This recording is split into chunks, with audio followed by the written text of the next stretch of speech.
J'ai vu les grands diplômés là. La langue de Molière, les gens l'ont roulé. Qui a applaudi ici? C'est pas Super Bobo que tout le monde vient d'applaudir. Monsieur Pachenko. Les autres là, ils ont parlé. Tu as parlé. Est-ce que quelqu'un a applaudi ici? Est-ce que ce qu'il a dit réellement, il a menti ou bien il n'a pas menti? Objectivement. Ça, c'est l'affaire interne à la Guinée. Je n'entre pas dans la politique. Et tu parles comme ça, je te renvoie. S'il te plaît, viens là. Regardez-moi ça. Des grands mafieux comme ça. Vous êtes en train de faire la mafiosie. Vous voulez dissoudre les relations entre la Russie et la Guinée. Regardez-moi ça. Un Guinéen se retrouve en Russie là-bas. Il peut parler comme ça? Excusez-moi, Monsieur le Président. Excusez-moi. C'est comme ça que vous avez marché sur la Guinée. Vous vous êtes embourbé avec l'ancien gouvernement qui a parlé. Est-ce que je t'ai parlé? Je t'ai interrompu? Quand ces gens ont parlé, j'ai parlé. Je prends l'exemple sur Super Bobo. C'est aux Guinéens d'ailleurs que je parle. Pour dire, vous êtes les plus grands diplômés. Qui a applaudi ici? Super Bobo n'a pas parlé. Tout le monde a applaudi. On vous demande. Vous dites que vous n'êtes pas dans la politique. Quelle politique? Tu es un voleur alors. Parce que l'usine là, c'est pas toi qui as fait cette usine là. Cette usine là nous appartient. Ça appartient à nos parents. Pardonnez-moi, Monsieur le Président. C'est la politique. Quand on parle de l'achat, du rachat d'une usine, c'est une politique. C'est la politique. Aujourd'hui maintenant, on a des gens qui sont sur notre dos. Tu es couché, tu es tranquille. C'est encore plus grave que la politique. C'est le machiavélisme. C'est la politique. C'est la subversion. Est-ce que Super Bobo a parlé de la politique? Il a parlé clairement et nettement. Il n'a même pas pris ton exemple. Il a pris sur tous les Guinéens. Excusez-moi, je ne comprends pas tout, peut-être. J'ai dit ce que Super Bobo a dit. Est-ce que c'est faux ou bien c'est réel? Répondez à la question. C'est réel, Monsieur le Président.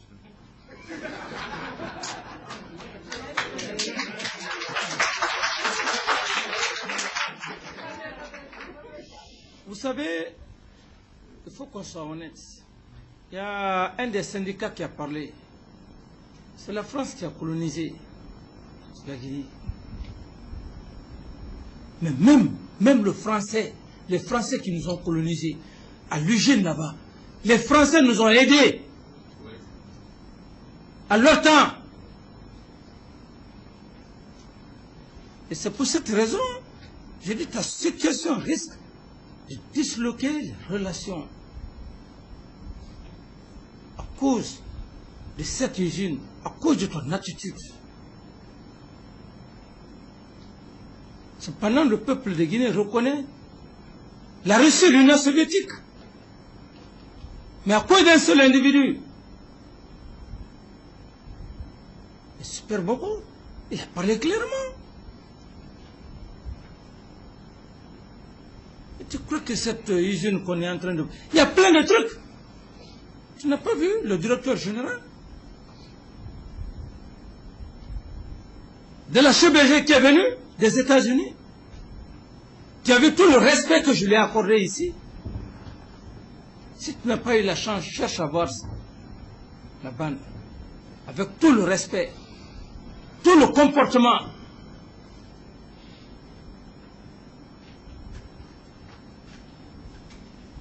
Vous demandez, vous dites que vous pensez que c'est la politique. Non, Monsieur le Président. Tu dis que tu n'es pas politique. Est-ce qu'on est en train de parler... Attends, on est en train de parler de partis politiques ici? Non, je vous demande, est-ce qu'on discute un problème de parti politique? Non, Monsieur le Président, non. C'est pas l'usine? C'est pas l'économie? C'est l'économie. N'est-ce pas? Oui. Les Guinéens sont perdants. On a des problèmes. Et comment avez-vous fait ce contrat? Ce contrat fait, aujourd'hui on a des problèmes. L'État n'a rien. Et ce n'est pas vous qui avez construit cette usine.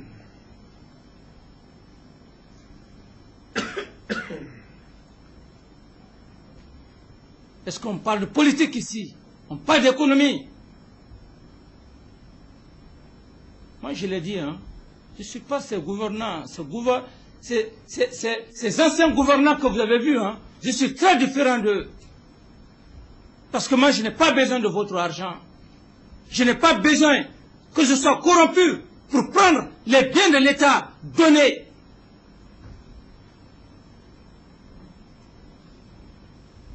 Aux personnes qui ne peuvent pas penser à cette nation.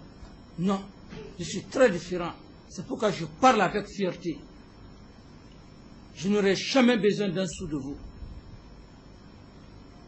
Même si vous me donnez combien de millions de dollars, je n'en ai pas besoin.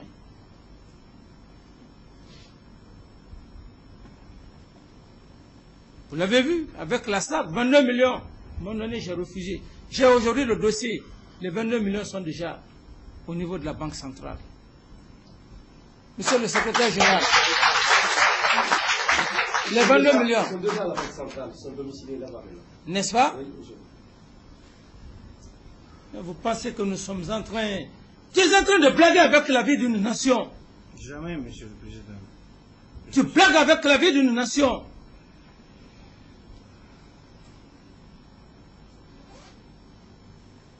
Excusez-moi, Monsieur le Président. Est-ce que vous pouvez... Ton attitude, ta façon de répondre. Tu crois que tu as affaire aux gens que tu as connus? Monsieur le Président, excusez-moi. Faites le faveur, excusez-moi. Si j'étais impoli, excusez-moi. Peut-être que je n'ai pas compris tout. Vous pouvez pardonner au moins que je ne sais pas dans la langue morière.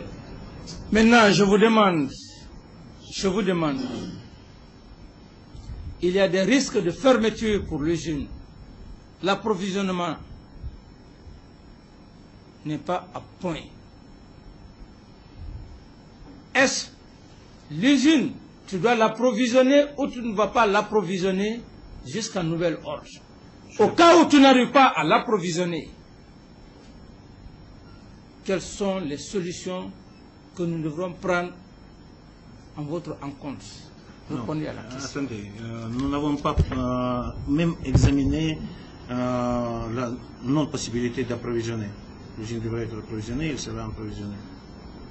Tu vas l'approvisionner ou bien tu ne vas pas l'approvisionner? Non, non, non, il sera Au approvisionné. cas où l'usine s'arrêtait Il ne devrait pas s'arrêter. par manque d'approvisionnement, Oui, Monsieur le Président, il ne devrait pas s'arrêter. Dans notre programme, ça tu n'existe prends pas. l'assurance. Je donne les paroles.